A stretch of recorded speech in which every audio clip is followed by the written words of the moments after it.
JBL, c'est aussi du car audio, comme on peut le voir ici, avec cet imposant caisson de base de 30 cm de diamètre, intégré dans une grosse caisse recouverte de moquette. On peut l'installer directement sur sa plage arrière. On voit ici un énorme évent basse réflexe. Juste ici, on a un des derniers kits éclatés de la marque. Alors un kit éclaté, c'est quoi? C'est un haut-parleur de bas médium, de médium et un tweeter qui sont reliés sur un petit filtre là. Et le filtre, on va le relier à la sortie de son autoradio pour garder une parfaite compatibilité avec le système qu'on a déjà.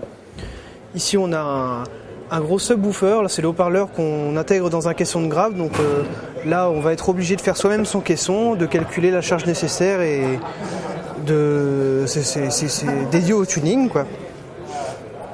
Et ici des amplis, alors par exemple celui-là fait 4 x 100 watts ou 2 x 300 watts.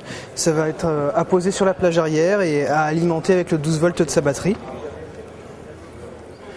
De l'autre côté, toujours des amplis avec un 4 x 60 watts ou 2 x 160 watts, déjà un peu plus raisonnable.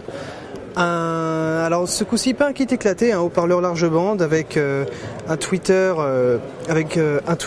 d'ailleurs 2 tweeters intégrés sur une petite plaque surmontant le haut-parleur principal, un autre subwoofer et encore un autre caisson de grave un peu plus petit qu'on alimentera avec un des amplis ici qu'on aura bridgé, c'est-à-dire qu'on utilisera les 4 ou 2 canaux disponibles pour en faire qu'un seul et unique canot suffisamment puissant pour alimenter un pareil produit.